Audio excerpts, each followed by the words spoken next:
Principales teorías éticas. El objeto de la ética. La ética, o filosofía moral, trata de aclarar en qué consiste lo moral, por qué hemos de comportarnos moralmente y qué consecuencias podemos sacar de la respuesta a esta pregunta para la vida cotidiana. Esto no significa que la ética vaya a considerar a las personas como si solo fuesen seres racionales. Somos a la vez sentimiento y razón. Hemos de realizar elecciones, porque al elegir se pone en movimiento tanto nuestra capacidad de desear como nuestra inteligencia. Sin embargo, para explicar cuando una elección es moralmente razonable, han nacido en distintas teorías éticas, cada una de las cuales ha ofrecido un criterio de racionalidad. Las teorías que vamos a estudiar se pueden dividir en dos grupos. Las dos primeras, la aristotélica y la hedonista, nacen en Grecia en el siglo IV a.C. con la convicción de que la moral consiste en la búsqueda de la felicidad. Las dos segundas teorías, es decir, kantiana y la dialógica. Entre estas, la verdadera cuestión moral es si existe algún tipo de seres a los que no se debe manipular, a los que hay que reconocer una dignidad y qué criterio debemos aplicar al tomar decisiones para respetar realmente esta dignidad. La tradición aristotélica, el fin último. Aristóteles parte de un hecho: los seres humanos realizamos nuestras acciones y elecciones por un fin, ser felices. Deliberamos serenamente y elegimos con inteligencia los medios que conducen a nuestra felicidad. También se tiene que considerar a la persona prudente. Es prudente quien, al elegir, no tiene en cuenta solo el momento concreto, sino lo que le conviene para el conjunto de su vida. Quien elige pensando solo en el presente y no en el futuro es alguien imprudente. El prudente emplea sus habilidades para fines buenos y no fines malos, en este caso, para sanar, como también se puede usar para envenenar a alguien.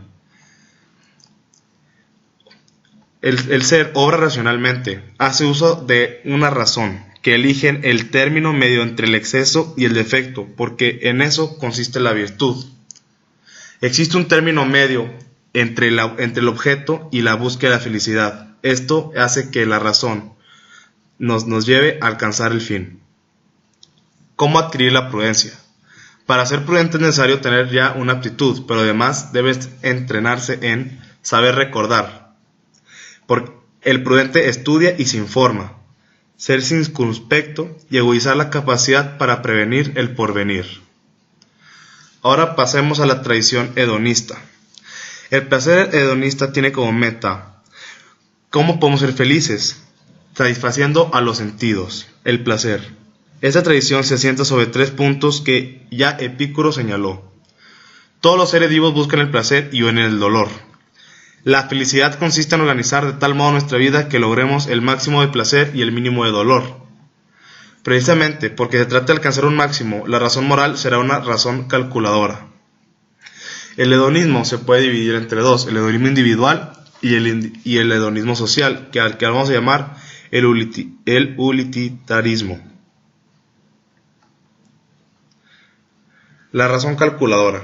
Ahora bien, para calcular placeres es indispensable saber si los hay y de qué tipo son. Epicuro distingue entre los que son estables y consisten en la armonía producida por ausencia del dolor en el cuerpo y de turbación en el alma. Este es el mayor utilizado por los filósofos. Ahora bien, la tradición kantiana. Kant propone un criterio moral distinto a los que hemos expuesto. Considera evidentemente que los seres humanos desean ser felices y que para lograrlo han de hacer uso de una razón prudencial y calculadora. Es decir, el ser humano es un ser autónomo y tiene dignidad humana. Es autónomo el que no se rige por lo que dicen los demás, pero tampoco solo por sus apetencias o por instintos, que al fin y al cabo él no elige tener, sino por un tipo de normas que cree que debería cumplir cualquier persona, le apetezca cumplirlas o no. Y la dignidad humana, por un ejemplo, podemos intercambiar un kilo de manzanas por un bolígrafo, pero ¿podemos intercambiar un ser humano? ¿Cuál es su equivalente? ¿Cuál es el precio? La respuesta de Kant es clara: los seres humanos no tienen precio. No pueden intercambiarse por un equivalente si no tienen dignidad. Es decir, la dignidad humana no tiene precio, es invaluable. En conclusión, podemos concluir que en estas distintas teorías que estudiamos para alcanzar el fin de la ética, que es la felicidad, Los filósofos lo contemplan de diferentes maneras, uno que es sobre el placer, otro sobre la dignidad humana, otros por la felicidad, y en esta felicidad existe un término medio.